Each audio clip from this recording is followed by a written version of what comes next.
হয়, আজি অসম সন্তান জুবিন গাৰ্গৰ আমি ৰাজহুৱা শ্ৰাদ্ধ অনুষ্ঠান আৰু শ্ৰদ্ধাঞ্জলি অনুষ্ঠান আয়োজন কৰিছোঁ। ইতিমধ্যে আমাৰ কাৰ্যকৰী চলি আছে, এতিয়া নাম প্ৰসংগ চলি আছে। আমাৰ জুবিন গাৰ্গৰ আমাৰ এইখন খেলপথাৰত বা আমাৰ যি গামখাৰু ৰঙালী বিহু উৎসৱ উদযাপন সমিতি তাৰ লগত এটা আৱেগ জড়িত আছে, স্মৃতি জড়িত আছে। তেওঁৰ স্মৃতিতে আমি আজি এই অনুষ্ঠানটি আয়োজন কৰিছোঁ আৰু ইয়াৰ পৰা আমি দাবী কৰিছোঁ জুবিন গাৰ্গৰ হত্যাকাণ্ডত যিসকল দোষী জড়িত আছে তেওঁলোকৰ শাস্তি ঐতিহাসিক হওক। যিহেতু জুবিন গাৰ্গৰ মৃত্যু যিটো সমাদৰ বা মৃত্যুৰ যিটো সুখ সেইটো এটা ঐতিহাসিক সুখ হৈছে।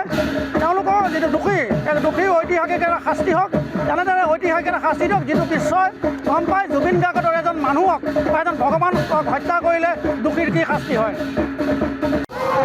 নমস্কাৰ। একনংকাকী চাৰিআলিৰ আপোনাৰ ক্ৰীড়া সন্থাৰ খেলপথাৰত এয়া আপোনালোকে শুনিবলৈ পাইছে সৰ্বধৰ্মীয় প্ৰাৰ্থনা অলপ সময়ৰ পিছতে আৰম্ভ হ'ব।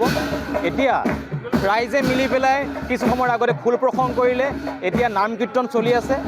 আমি কাষী বাকী ৰাইজে এটাই মেছেজ দিব বিচাৰিছোঁ, সম্পূৰ্ণ আধ্যাত্মিকতাৰ দিশ আধ্যাত্মিকতাৰ ফালৰ পৰা যিখিনি আমি দিশ পালন কৰিব লাগে সম্পূৰ্ণ দিশ পালন কৰি কাষী বাকী ৰাইজে যি আমাৰ প্ৰাণৰ অতি প্ৰাণৰ শিল্পী জুবিন গাৰ্গ তেওঁৰ প্ৰতি যি শ্ৰদ্ধা নিবেদিব লাগে আমি শ্ৰদ্ধা নিবেদিবলৈ চেষ্টা কৰিছোঁ। আৰু এইখিনিতে আমি সমগ্ৰ অসমবাসীয়ে যি ক্ষোভত আছে, জুবিন দাৰ যি মৃত্যু ইতিমধ্যে এটা ৰহস্যলৈ ৰূপান্তৰিত হৈছে, সেই ৰহস্যটো সোনকালে উদ্ঘাটন হওক, তাৰ এটা উচিত ন্যায় হওক, উচিত বিচাৰ হওক।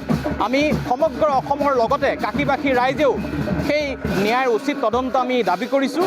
আৰু আজি এই ৰাজহুৱা আদ্যশ্ৰাদ্ধ অনুষ্ঠানভাগ আজি কাষীবাসীৰ ৰাইজে আমি সকলোৱে মিলি পেলাই গামখাৰু কেন্দ্ৰীয় গামখাৰু ৰঙালী বিহু উৎসৱ উদযাপন সমিতিৰ ব্যৱস্থাপনাত আমি ইয়াতে আয়োজন কৰিছোঁ। আৰু ইয়াৰ পৰা এটাই বাৰ্তা দিব বিচাৰিছোঁ যে জুবিন দা সদায় আছিল, অমৰ হৈ আছিল, অমৰ হৈ থাকিব। আৰু তেনে এজন ব্যক্তিৰ লগত যদি কোনোবাই সঁচাই অন্যায় কৰিছে সেই অন্যায় কিন্তু আমাক উচিত বিচাৰ লাগিব। ধন্যবাদ। যিকোনো খবৰৰ বাবে যোগাযোগ কৰক 7099017330 লগতে 7099017110 নম্বৰত।